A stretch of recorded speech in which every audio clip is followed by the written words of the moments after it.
Hello, Coffee and Catholics crew. Before we start today's episode, I did want to kind of point out that there were some technical difficulties. We had some weather coming in when we recorded this episode, so we all decided to stay home and do a Zoom call. So volumes are a little off, and some of the internet was kind of messing up and dropping some of the calls in the middle of someone speaking. So that makes it a little bit difficult. So the editing is a little interesting and things like that. So we apologize for that ahead of time. But we just did the best we could with the time that we had. And we hope that you enjoy this episode.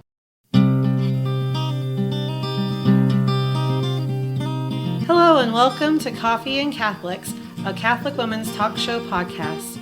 I'm Stacy, one of your hosts, and with me I have... Hi, I'm Alisha. I'm Annie. And I'm Lauren.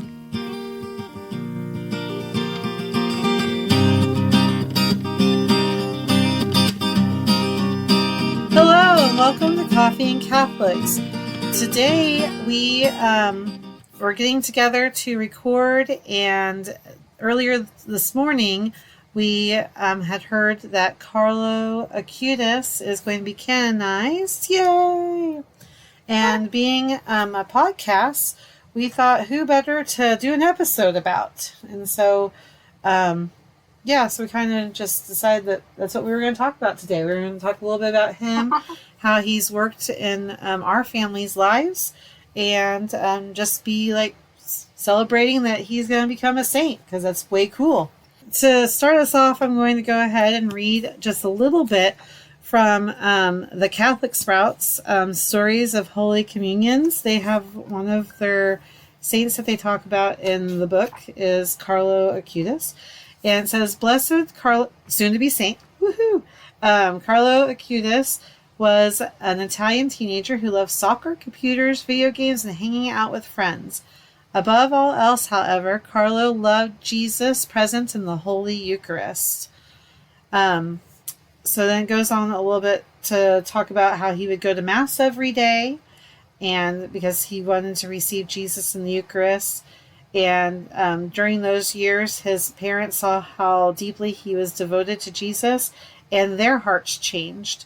And they started to go to church more often as well. Carlo wanted to bring everybody to Jesus. Carlo began to carefully catalog Eucharistic miracles. So being a Millennial Saint that he is, he had access to technology. And so he started a website about Eucharistic miracles. And with the help of his parents, they created a whole exhibition about Eucharistic miracles and the true presence of Jesus in the Eucharist. Unfortunately, if you don't know anything much about him, he passed away at the age of 15 of leukemia. So that's kind of in a nutshell some of the things about him. Yeah, and then in 2020 is when they confirmed his first miracle that was attributed to him. It was a boy in Brazil who suffered from a pancreatic defect that made eating difficult, and his mother brought him to a prayer service, and she had been praying to the intercession of she had prayed a novena leading up to that, to the intercession of Blessed Carlo, or at that point Venerable Carlo Acutis.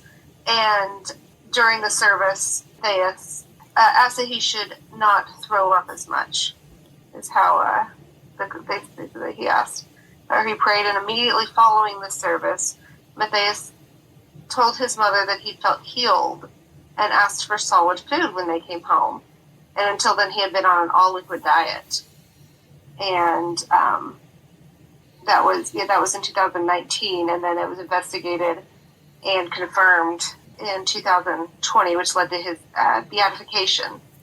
And then just today, the day that we're recording, is when his second miracle was confirmed as being recognized and approved by Pope Francis. And that one, it was a Costa Rican woman, Valeria. She had fallen off of her bike while in Florence at school and suffered a brain hemorrhage, and doctors gave her a low chance of survival. Her mother, Liliana, prayed for the intercession of Carlo Acutis and visited his tomb. And the same day as visiting his tomb, she began to breathe independently again and was able to walk the next day with all evidence of the hemorrhage having disappeared. And so today, that was recognized as Carlo Acutis' second miracle, which puts him on the track now to be canonized sometime in 2025. And I remember I told my kids this morning, and they were very excited. My 8-year-old was like, well, now my favorite saint is Saint Carlo Acutis, and my favorite blessed is Blessed Stanley Rother. Before then, his favorite blessed was Blessed Carlo Acutis. And his favorite saint was St. George. Although later this afternoon, he told me he thinks he has 2 favorite saints because he really likes St. George still. And when I heard this morning, I had to tell my second oldest, my 12-year-old, because he was just recently confirmed just a couple weeks ago. And Blessed Carlo is his confirmation saint. And the reason why he chose him was because of how much they have in common. Both love Pokemon, both love video games. My son's has a deep devotion for the Eucharist, but he also chose him because of my dad's leukemia diagnosis, and so he felt like that was a good. Not only did he have all these things in common with him, but there was also that extra connection to his grandfather. I think that's beautiful, and recognizing that the connection not just in the fun things, but in the suffering. I think that's what is so relatable for so many, especially young people, but also as a mother, like of boys, for Saint to be Carlo Acutis, is that he would have been. I mean, he's younger than he was. If he was still alive, he would be younger than I am. So, but he grew up. We grew up in similar times, and the things that he's interested in was interested in the pictures of him, like dressed up as Spider-Man, and how much he enjoyed Pokemon and Mario and playing video games and soccer. All these things that my kids, enjoy. There's so many saints from years and years ago that we talk about, and that my kids like in our even and for me it's like, yes, we definitely can follow in so many ways what they have taught us, but our lives are so drastically different now, and so to have a modern day millennial saint that we can see ourselves in an even more personal way is just really exciting. I would say, like, for to just add that to that, like we are all called to be saints. We are all called to be saints, and I'm just really excited. I'm really excited because I feel like Carlo really is sort of like an embodiment of what the new evangelization is supposed to be. A real integration of living within the culture, being a part of the culture, but of not allowing oneself to be invaded by the culture, enjoying things in the culture, but evangelizing it from the inside out. Just that total balance of, yes, you can enjoy these modern things, but also the wisdom that can come when specifically a young child opens their heart to Christ, the wisdom that can be infused in his words. And I wanted to share some of those words because it's so clear that there was a real infused wisdom and contemplation in Carlos' life because of his devotion to the Eucharist and his devotion to God. When he says things like, all people are born as originals, but many die as photocopies. I mean, that's just an incredible what a thing to say for the culture that we're in right now. That's a perfect quote for where we're in, where it's all about manufactured identity and, substitutionary connection and those kinds of things. To have the wisdom of a child when you said that, under 15 years old, saying things like this, like, do not be afraid, because with the incarnation of Jesus, death becomes life, and there's no need to escape.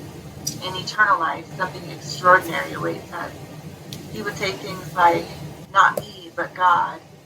The only thing we have to ask God for in prayer is the desire to be holy. And this is a child saying these things. This is exactly what our culture needs to hear.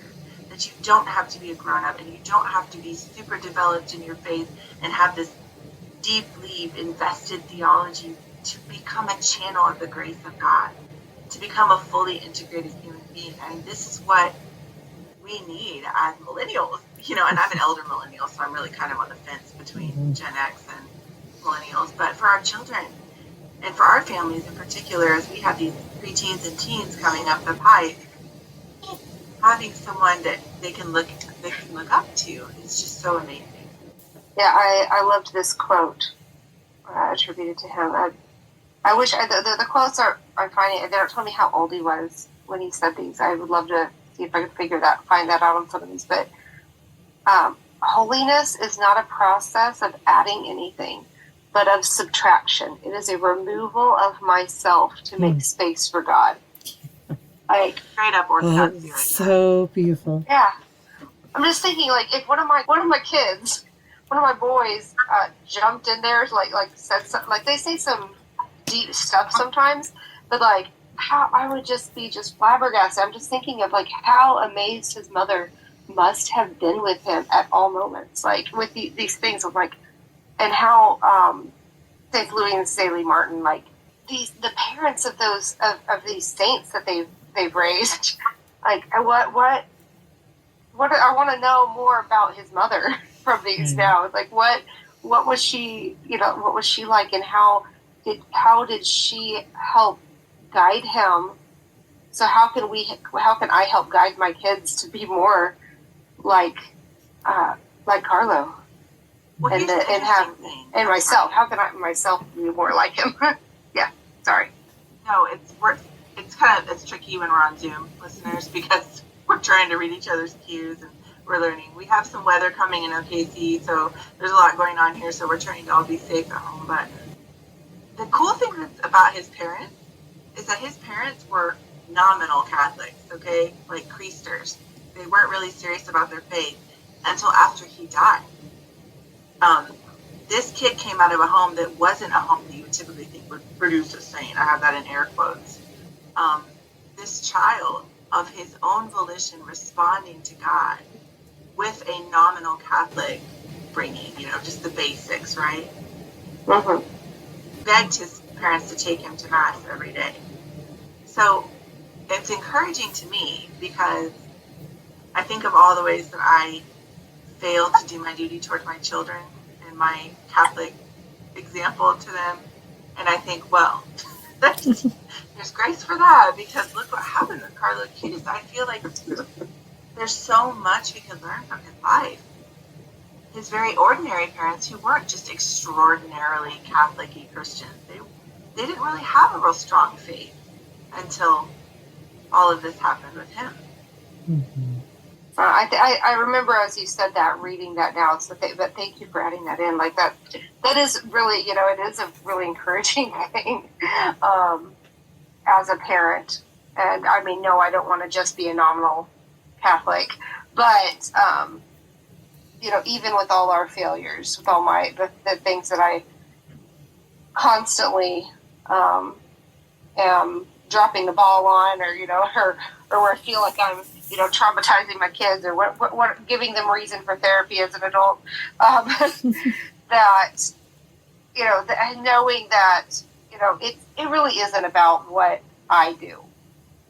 God is the one who does these things. That I think I've mentioned this before in our conversations too, is like knowing, like recognizing like that. Yes, my parents were an example, but they're not the ones who really brought me to Jesus. That was from somebody else. through the influence of others as well, like more others. And that's letting that go and knowing that, like, my kids, yes, I'm there for them. I try and I do my best, but really it is up to God to see who is he going to put into my child's life.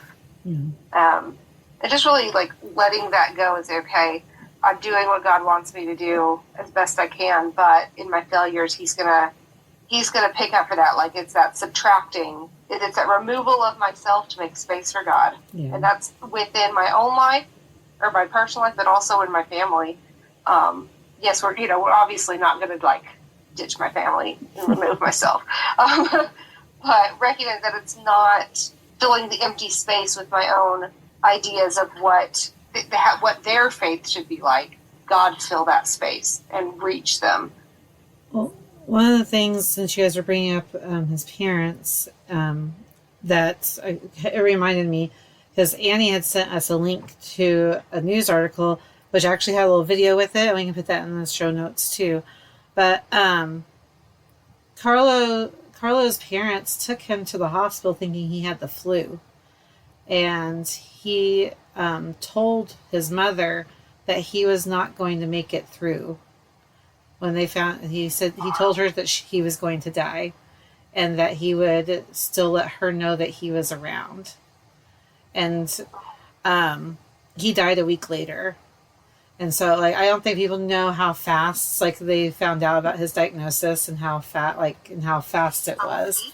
A week. He died a week after they found. Wow. They thought he had the flu. Took him in.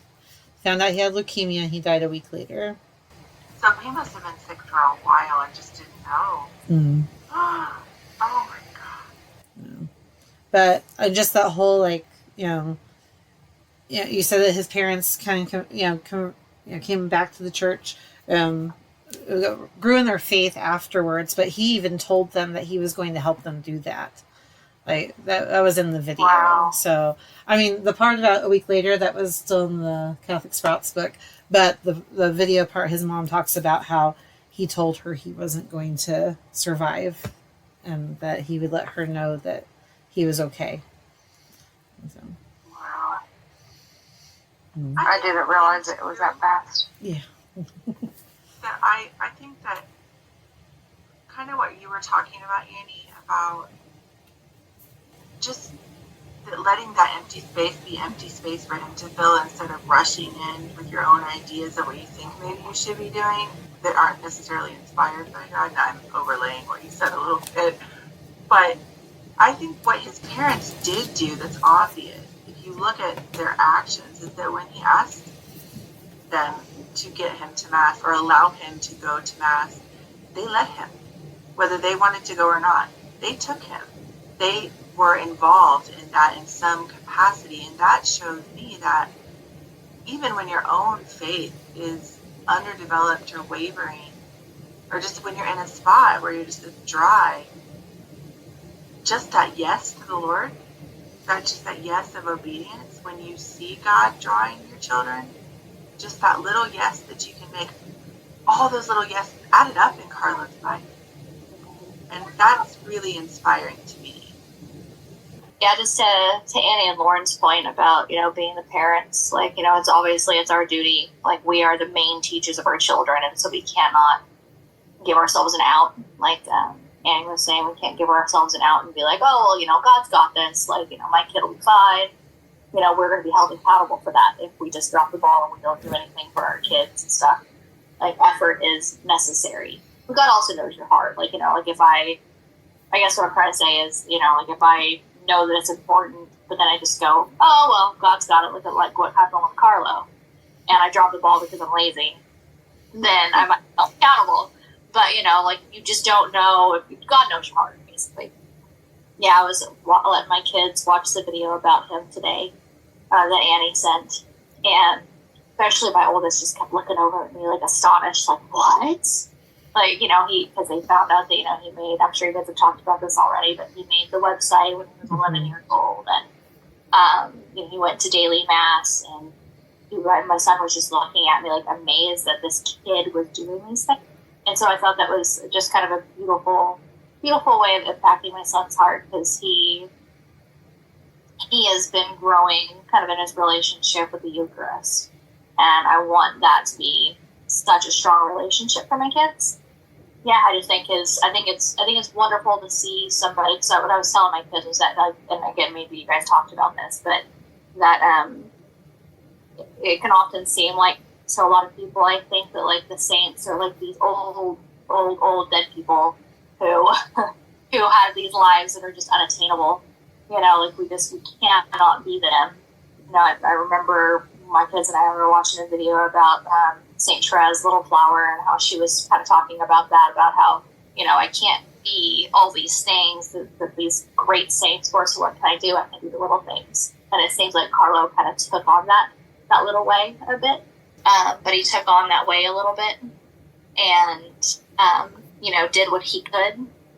And it ended up being, you know, this massive impact.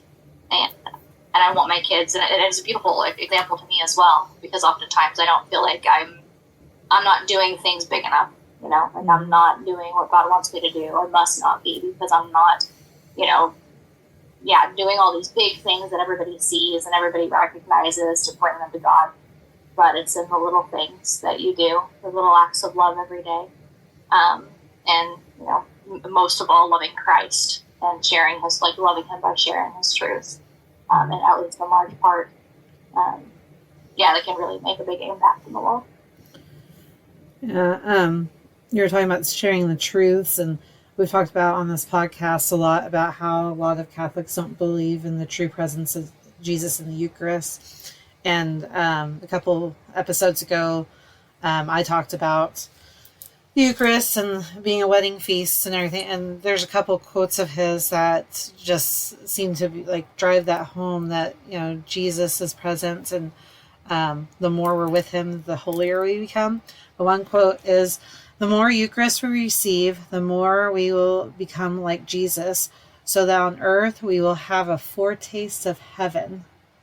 So, like, thinking, so no wonder he wanted to be there. Like, he wanted to go to daily mass. Yeah. I mean, that was a little bit of heaven every single day. And then another quote that goes with that is, "By standing before the Eucharist Christ, we become holy. Just being in his presence makes us holier than we were before." And I think that, you know, that truth that he spoke and shared with people resonates with the young and the old. Yeah, I think that's time of the Eucharistic revival. I don't know if that's I know there's a national here in the U.S. Eucharistic revival. I'm not sure if that is worldwide that the church is doing that, but I know here in the U.S. There's a Eucharistic revival going on here, and just all the beautiful insights that Carlo had, like, so that Jesus stays with us wherever there is a consecrated host. What need is there to go on pilgrimage to Jerusalem to visit places he lived 2,000 years ago? If only people visited tabernacles with the same devotion. Which, I know we just had an episode released about going on pilgrimages. And pilgrimages are beautiful things. There's nothing wrong, but it's like, just to think about, like, the excitement we get about going to Jerusalem, to Italy, to Ireland, to all these different places, like, I would love to go to. We should have that excitement every time we go to visit Jesus in the Eucharist. And like, to read them, like, man, I really need to have that. Like, we need to be as excited to just go visit Jesus in the tabernacle. And another one he said that I was kind of just dwelling on a little bit.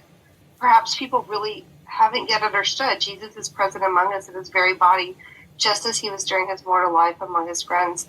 If we reflected on this seriously, we would never leave him alone in tabernacles, waiting for us with love, wanting to help us and to support us on our earthly journey.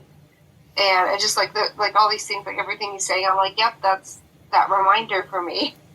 Where is that true devotion that he shows us. And where is that in my life? How am I living that? Mm-hmm. I would both what you said and what, like, going back to, like, going and getting a little foretaste of heaven. Like, the church teaches that, like, for instance, like in the Mass, when the Eucharist is consecrated, because Jesus doesn't leave heaven to come to us, he is still in heaven. What happens is that heaven and all of everybody in heaven, the Trinity, the angels, all of the saints in heaven become present in that moment, and heaven and earth touch in that moment. And we are worshiping God in unison together, like as one body that's connected through the Eucharist. Mm-hmm. And so my assumption is, I guess I've never actually read this, but even in like adoration, because Jesus is there in the Eucharist, you know, we go there and we actually do get to touch heaven there for a moment. Like, we're actually in the presence of all of the angels and all of the saints, you know, singing and praising God. And I think, you know, it's like I get excited thinking about that. I love that. But I know how many times I've gone to Mass or I've gone to adoration and I haven't felt that excitement that Carlo talks about, that Annie's talking about. But I think that's actually okay. Like, it doesn't have to be an emotional thing. You know, like I've heard people talk about when we go to, we should be contrite of heart. We should be, you know, sorrowful for our sins. But that doesn't necessarily mean emotion. You just know, like, I'm sorry for my sins. I know that I, you know, rejected you. I know that I let you down, and here I hand the over to you, and let's, you know, reunite. You know, let's reconcile. It's the same thing in going through the Eucharist. Like, even if you don't necessarily feel that excitement, you're going there just because, you mean, like, you're going there out of love. I might not feel that love right then, but I might be thinking of myself and my sorrow and you know, what I'm going through. Or I might just be going to sit down because I'm so frustrated with the things going on around me. So again, I'm thinking of myself or whatever. Or I'm going there because I want to spend some time with God, even if I don't feel like big emotions about it. You're doing it because you want that relationship with God, because you love him, you want to be there with him. And I think that's totally enough, you know? Like, I think that's, God just wants you there, and he wants you to be sincere. And yeah, I think that's the excitement's wonderful and beautiful and great. And I love when those constellations come. But I know like the constellations, and nowadays I don't have very many constellations, like those feelings and stuff, but I've had to learn to deal with that and everything. And so, yeah. Alisha, with you talking about, like, just that how Mass, like, is a piece of heaven. If any of our listeners have not seen the short film, The Veil Removed, I included that in the notes. It's an absolutely beautiful short film of just revealing what is going on in the spiritual world when we're in the physical Mass. I just wanted to let y'all know. If you haven't watched that, it's in the show notes, and it's just beautiful. Oh, I will ask just real quick. Did you guys talk about Carlo, whether he was in that you sent Annie, and it showed Carlo in the thing, and my son looked at me and he was like, "Mom, why is he laying there? He's dead." Like, this is weird. And so I had to look it up real quick to see, and it was saying that no, he's not incorrupt. But I guess what's common for the church to do over in history is that they'll, like, bring the body and then put, like, wax covering over the body to resemble what that, like, during his life. And it very much, he looked like they did an excellent job. Like, he looked very real. Right. I have a friend who they just were in Italy and visited his tomb, and yeah, it looks like he's, you know, just sleeping there. But he is not incorrupt. His body was not incorrupt, but it was there instead put this, like, wax over to so that people could venerate his body when they visit him. We just wanted to take a little bit of time today to acknowledge this awesome news. And Obviously, this is a saint that has affected our families, especially several of our sons. And so we wanted to just kind of share a little bit of that with you. And my son here come in and would like to read one of his favorite quotes from Carlo Acutis. Continuously ask your guardian angel for help. Your guardian angel has to become your best friend. And then also there's, the Virgin Mary is the only woman in my life. Big t-shirts of that. Yeah, make something that says like, sorry ladies, the Virgin Mary is the only woman in my life. Oh, I love it. I love it. I love it. My boys would love that too. And as always, thank you for joining us. Thanks. Thank you. Join us again in 2 weeks. Until then, may God bless you and may Mary accompany you. Coffee and Catholics is a proud partner of the Smart Catholics Podcast Network. Find new shows to love, meet like-minded Catholics, and join the community at smartcatholics.com.